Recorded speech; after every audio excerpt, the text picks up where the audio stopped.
this is the 2023 update. You've got your up and down buttons there still, and you've got your mode button here. So what you want to do, once you've installed it,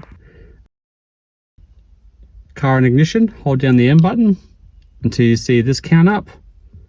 It might say use on the screen or might have your battery voltage, but either way, with your foot off the pedal, you press M once. With your foot pushed all the way down, so on the accelerator, push down as hard as you can. Make sure there's no mat behind it.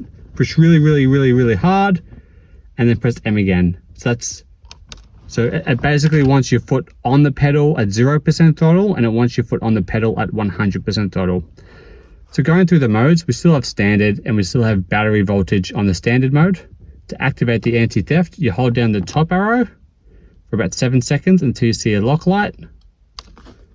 So even if you go to the other modes, which you press M on, it's still locked. So you have to go back, that's what it is there. So you have to go back to standard and hold the top arrow down. Now it's unlocked. So you have standard mode and unstandard, that's completely stock. That's your battery voltage. Press M, that's your eco. Eco does the opposite of sport, so it adds dampening or reduces performance. So the higher the number, the more performance it's reducing, up until 7. So we've got 1 up until 7. So if you want a bit of fuel economy on the freeway, maybe use 1, 2, or 3.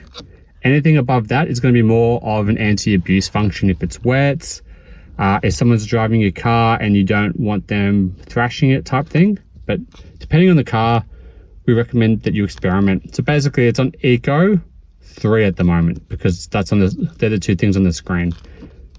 Now it's on Eco 4, etc. I'll get back to this mode. This is a Sport 10 mode. So the higher this is, the more response there is. So right now we got 1, which is, it's not much, but the higher you go, the more response it will be.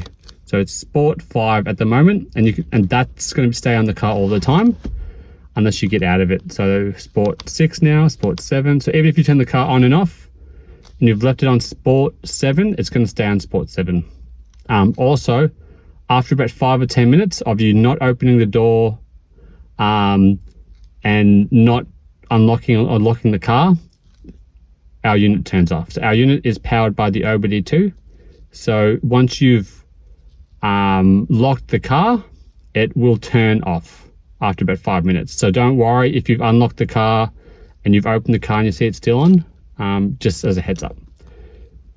So that goes up to 13. If you go too high, it goes back down, or if you go too low, it goes back up. And then you got back to standard, back to eco, and now this is SP++ or SPP. This is sport mode plus. So basically what this does, this is like a drag racing mode, but it only lasts about 10 seconds. So that countdown, after this countdown, you can't use it anymore until you get back into it. So if you're at a set of lights and you want to take off hard against someone, for example, if you're on sport, you go to standard, and then you've got eco, and then you've got 10 seconds to drive the car. So basically what this does, it ups the RPM a little bit, and it opens the throttle a lot faster. We don't recommend using this one all the time, hence the 10-second delay, but this is our drag racing mode. So that's the update. We've removed the auto function because on some cars, after 1 or 2 years, it was having some issues. So we've removed that, and we've got the SP++ mode now. This actually will make your car faster than not having it.